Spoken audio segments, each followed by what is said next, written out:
In the back old days, you would have known if someone would turn the clock back on the mileage of your old-fashioned vehicle.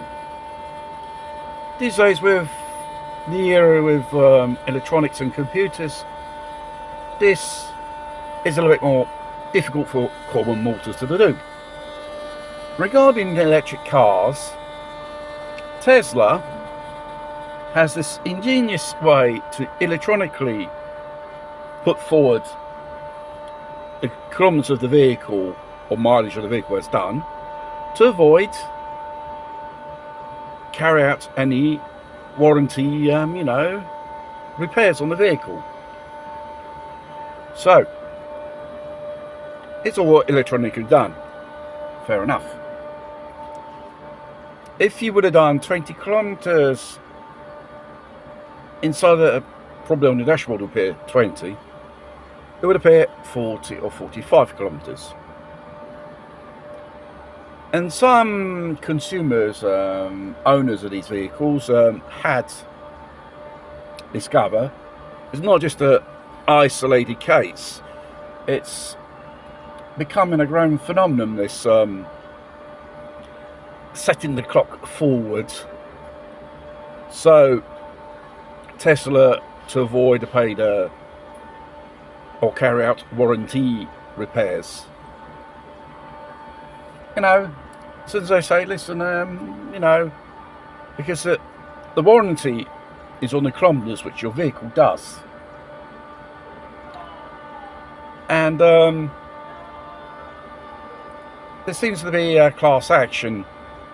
Many owners of this brand vehicle have filed a lawsuit against the Tesla Motors for this. And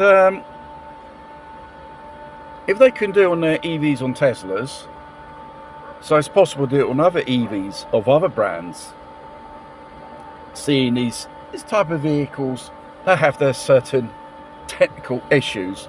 And when it comes to repairing these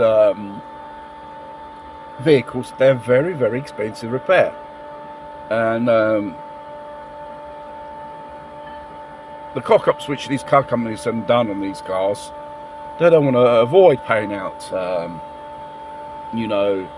compensation and repairs, which in the end, which doesn't resolve nothing.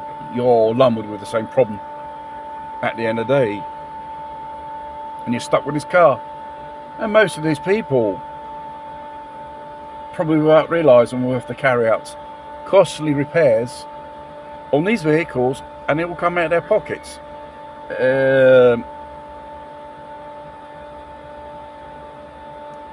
This newfangled way of transport, EVs, seems to be a very big delusion for all who had experiences, who is an owner of these vehicles, who owned it in the past due to these problems. Volkswagen, they're returning to building normal cars, seeing there's such demand, and there's an increase of working shifts for the workers. What about those idled, redundant Volkswagen factories that they can still make tanks, or they're going to make cars? This is another story.